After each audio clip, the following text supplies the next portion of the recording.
So here we are again with Eugene, Real Talk with Eugene.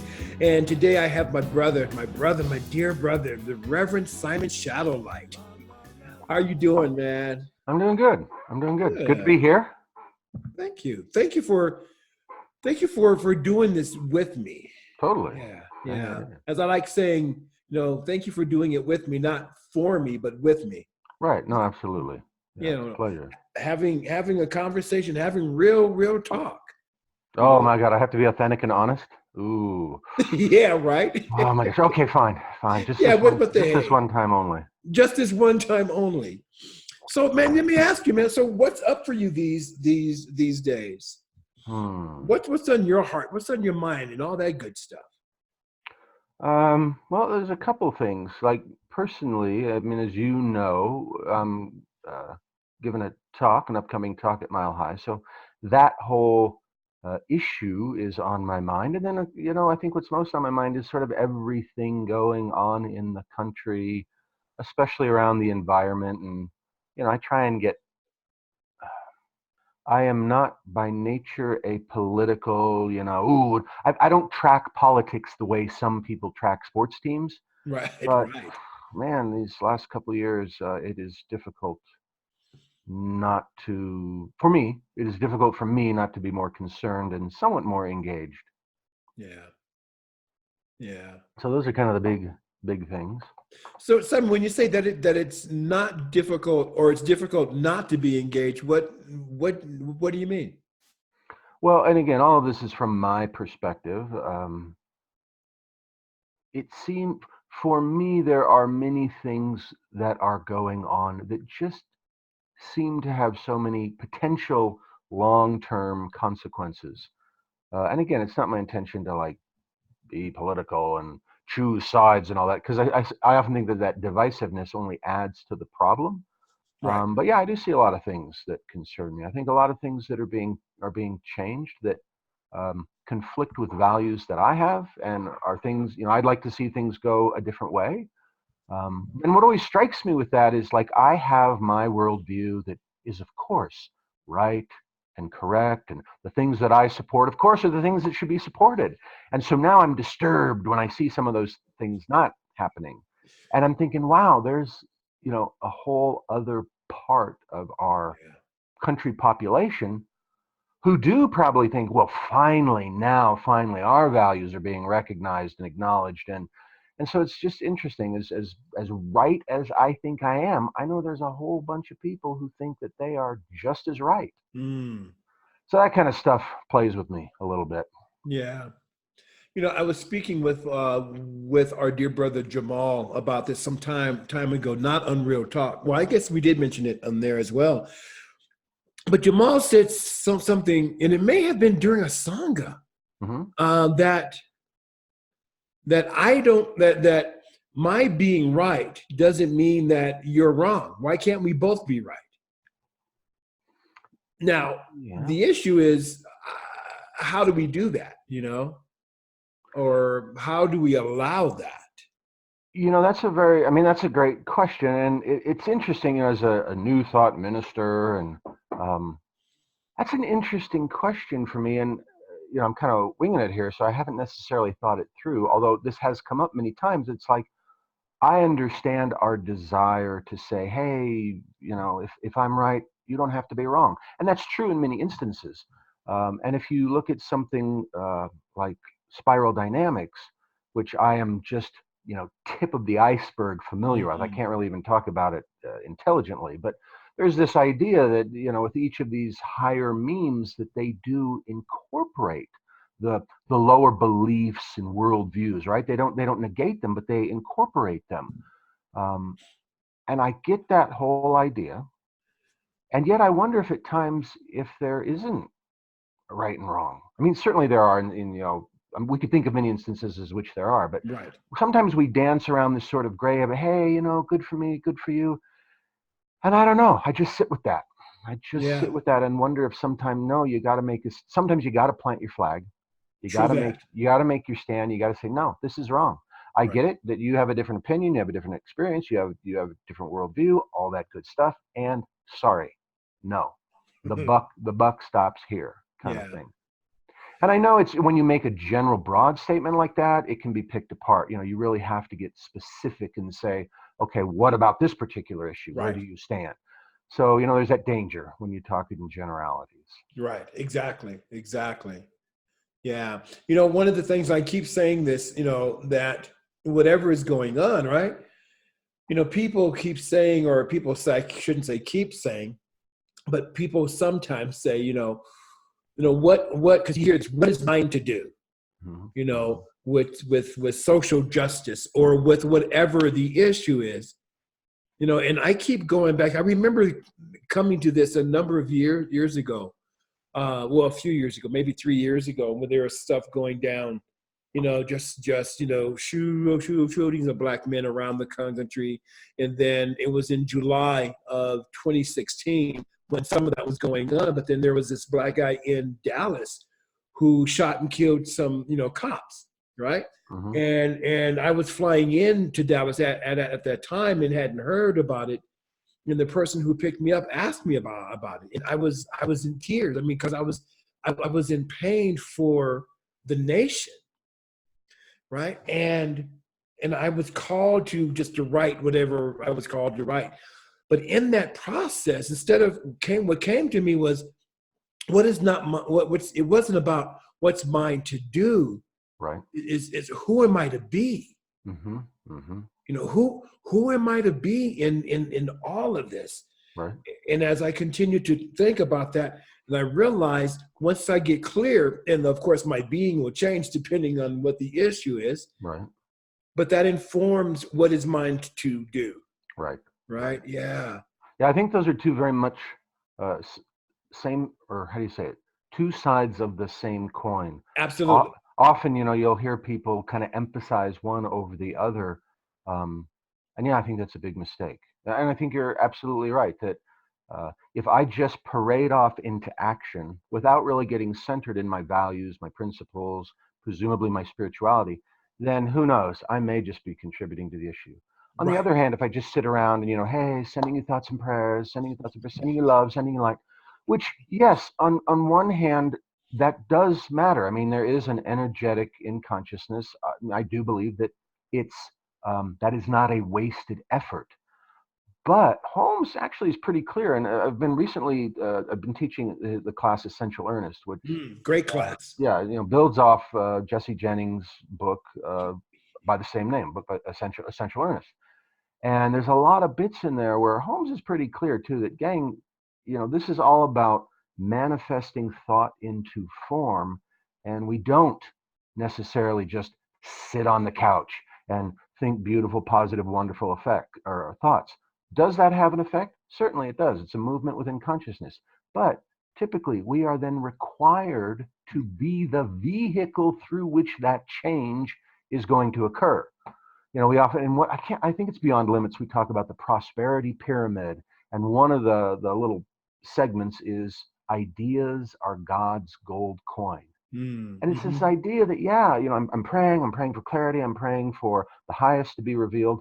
Well, that typically doesn't show up as burning bush out in the yard or the materialization of a bag of gold coins. Rather, it's I get an idea, I get an inspiration, I have a revelation of seeing, where before I saw things like this, I'm like, oh, wait a minute, there is a third way, there's another way. But then I have to be the implementer of that inspiration, of that revelation. It's kind of a faith without works is dead. Right. Yeah. Yeah. I love what you said, Simon, that we are required. Yep. We are Yeah. required, Ernest and then the Quakers, treat and move your feet. And as you Right. just, gone back to, ancient wisdom, faith without works is dead. Yeah. Yeah. In other words, have the idea, then get busy. Right. Well, yeah, and I'm a big proponent. I'm trying to. The talk I'm giving is titled "A Bigger, Better God." Hmm. And most, I'm generalizing here, but most folks in New Thoughts probably have long since moved from the idea, the concept of, big daddy sky god, a deity figure who is somewhere far off, somewhere else, and is, managing creation and almost like, playing pieces on a chessboard, and really, does God really care who I'm sleeping with? And does God really give a moment's thought to how my gender is, how I desire to express, or how, how I feel called and impelled to express Mm. gender, and whether I, my religious faith views and understands the divine in this way or this way? Kind of think God doesn't give a crap about that. So what is my relationship to the divine has really been this big question for me. And Mm. in Science of Mind, it's often very conceptual. God is principle, God is a power, God is a presence. Well, spirit. What is spirit? I don't even know what that means. Like spirit. Um, but what is my relationship with God? And more I'm of this place. I'm a big, like, if I was born I'm sure in another life I've been Sufi, because that idea of, the beloved and the relationship, that energetic relationship of love, to the degree that I'm aware of its expression in the Sufi tradition, it really resonates with me. But I don't think God loves us. Because if I say that, that really sets up this dualistic, you know, subject object, God is out there. Right. But also, just to say like God is love as a principle is kind of like, yeah. So where I've been heading, or landing on, or exploring, or whatever word you want to use, is that yes, God is love, and we are the active and necessary process, because it's an action process, of which God as love is revealed through and as me. And Yes. that we, not just we humans, but really all of creation. What does Holmes say? The universe is the body of God. It is the logical and necessary outcome of the infinite self-knowingness of God. Yeah. We are the process of God realizing God's self. Right. And that's a very different, to me, that moves us in the direction of this bigger, better God. Yeah. Can you repeat what you said, that we are the? Oh, I doubt it. We are, oh, well, we are the process. We are the process. We are the action. We are the unfolding. We are the becomingness of God realizing God's self. Right. Yeah. Yeah, absolutely. And that for me, because you know how much I love that, what I call the scientific art of affirmative prayer, Mm-hmm. right? Because it is, for me, there's a science to it, of course, but then what makes it art is my use of it, your use of it, everybody else's use of it, and how they use that science Right. and that technology, that spiritual technology. And, as you know, right, that those first two steps, right? And I call them steps, but sometimes when I teach the class that I have, or do a workshop, I call them keys as well, Mm. because they're keys to opening up Right. ways of being. So first step, God is all there is, and I am. Second step, I am one with God. But going along with what you just said, right? We are the process through which this gets to flow. Totally. Yeah. Oh man, and how cool is that? That we get to choose. We get to choose how to do that. Yeah. And the interesting piece, I mean, to me, we're obligated. It is what we are here Whew. for. We focus a lot, I don't know who the we is I'm referring to. There are a group of people, probably myself among them, who often spend a lot of time, I'm going to say especially in New Thought, where, it's almost like a self-development thing, right? I'm here about my awakening, and that's important, and it's a huge part of our teaching, right? Because whose thinking can I control? Who can I make choices about? Well, it's just me. The Right. practitioner does their work within. So yes, of course, that makes sense. But to me, there's that dynamic of then how does that express outward? Um, it's one thing to just be so focused on improving myself, but at what point does that switch into I improving myself by improving you, by working, not improving you, but by working for you, by being of service to you, by being Mm. concerned about your needs as opposed to directly my needs? I am actually doing leaps and bounds self-improvement. In other words, the greatest thing I can do is kind of what I'm saying is to be of service to others. Right. Right. You know, it's again this new thought on the ancient wisdom. You know, because I don't remember what book in the New Testament, and it really doesn't matter for me right now. I can always look it up, but you know, Yeshua Messiah is purported to have said, you know, the greatest among you are those who serve, right? Mm-hmm. Right. And so I love what you're saying, man. That all this self improvement, but why am I doing that? Oh, so I can serve the world. You know, Yeah. not just my brothers and sisters and my neighbors, but, you know, the planet and the environment, and how do I show up? Who am I to be? And now Mm-hmm. how do I show up? Right. You know, and how do my values connect with yours? You know, let's talk about the values. I was speaking with Reverend Valerie Torfey about a month or two ago. We were doing, you know, they hold a service, and I was there to just sing, but we were having this discussion about the politics. And she said, you know, she brought up a very, very key point. She said, instead of people talking and arguing, you know, about politics, why don't we all talk about what we value? Mm-hmm. Yeah. Because when we break it down, everybody values pretty much the same thing. Yeah, but you know what comes up for me when you say that, and I don't disagree with that. It's Right. something very much steeped in nonviolent communication with Yes. Marshall Rosenberg, and I don't know. Okay, he talked a big thing about needs, right? We're all operating. Everything we do is driven to, in some way, fulfill a need, and that when we get down to the core level, everyone's needs are the same. Um, and sometimes the word value is substituted for needs, like what I value, what I need. Mm-hmm. But it's interesting. It's not. And again, if we looked at it real in detail, maybe you could find little exceptions. But if you take this idea, well, fine, we all value basically the same thing. Like, you know, we all want to be safe and secure on some level, right? Sort of a Maslow's hierarchy of needs thing. Right. But where we get into trouble, where things get interesting, is the strategy we There you use go. to fulfill that need or meet that value or express that value.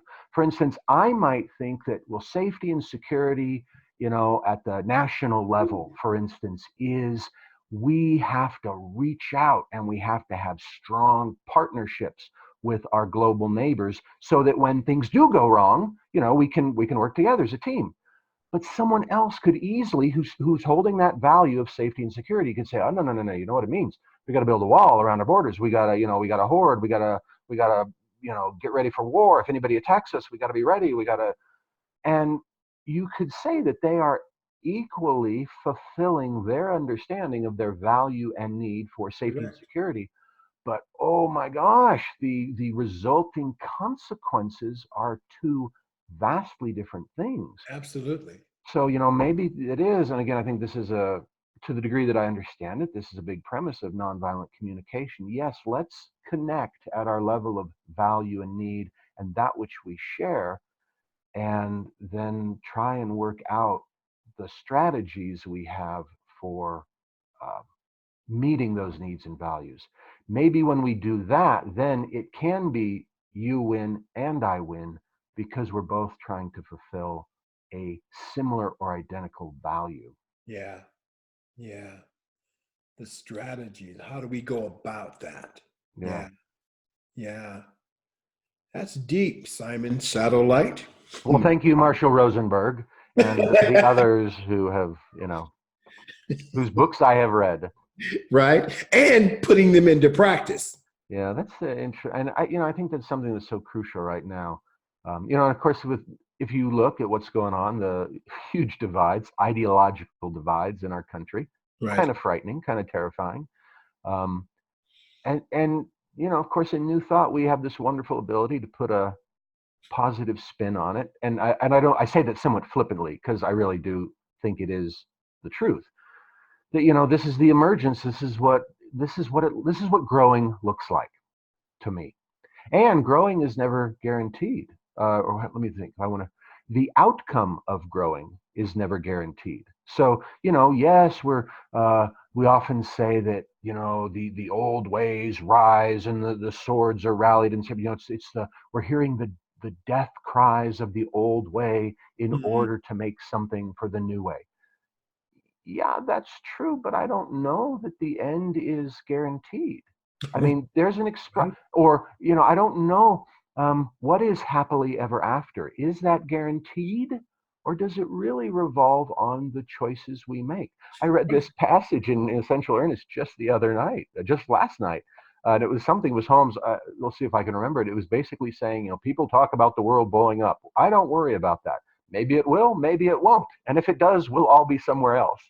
And I just thought, Well, man, I think that's right. I mean, I don't think there's some divine playbook up in the sky that says, yes, don't worry, it will all be worked out. I mean, it's going to be what it's going to it's be. going to be what it's going to be. And whatever, we'll be fine, right? The soul is eternal and doesn't die. But like Holmes also said, I really don't want to see it end that way. Right. Let's not choose that option. Yeah. Yeah. Let's not choose that Yeah. option.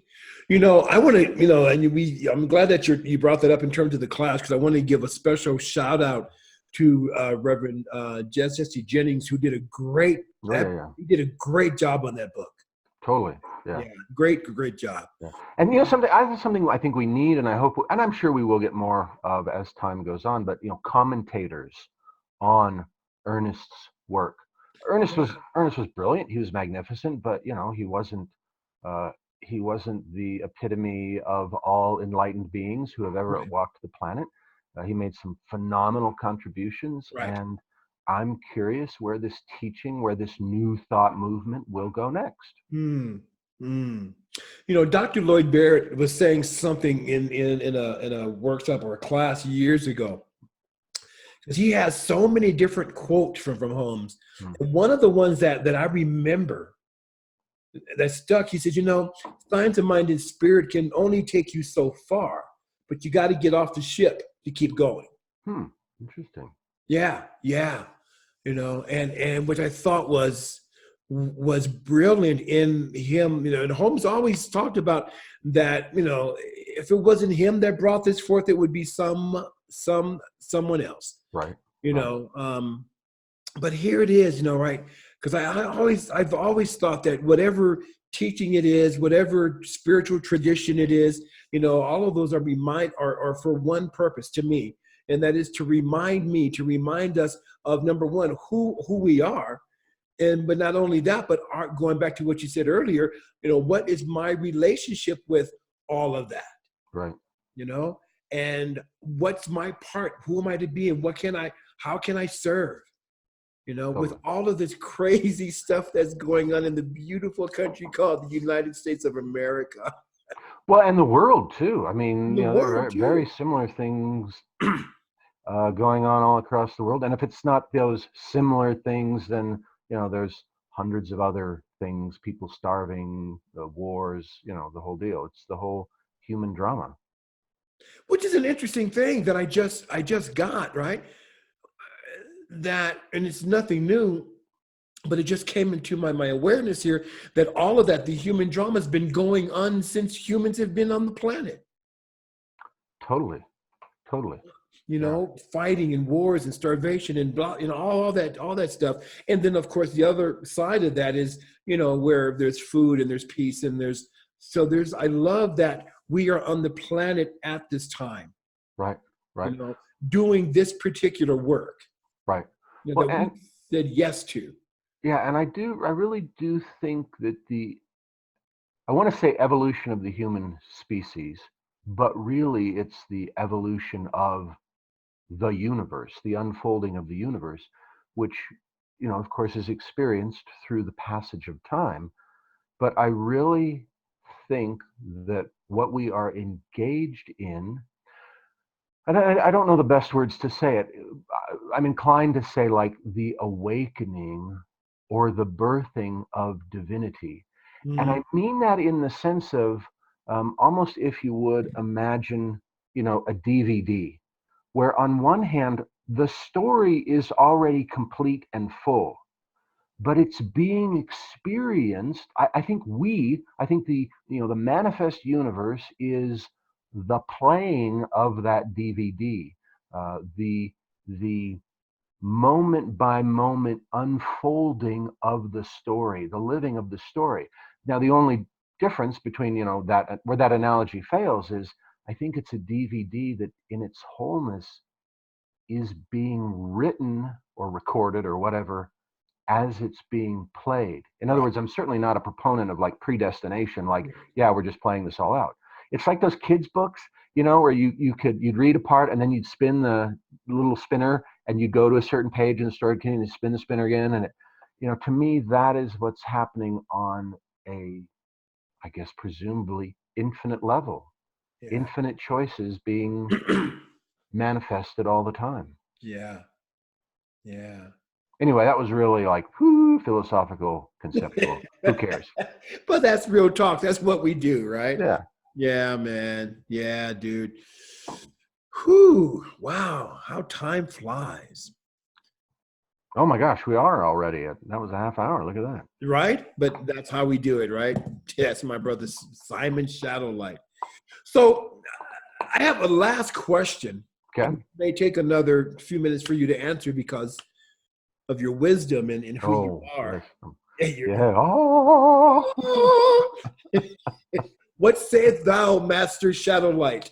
Eugene Holden, from on high, I shall reveal to thee the mysteries. Yeah, whatever. Okay, go for it. Don't ever. I need a T-shirt that says "Don't take yourself too seriously." Right? I play around with this.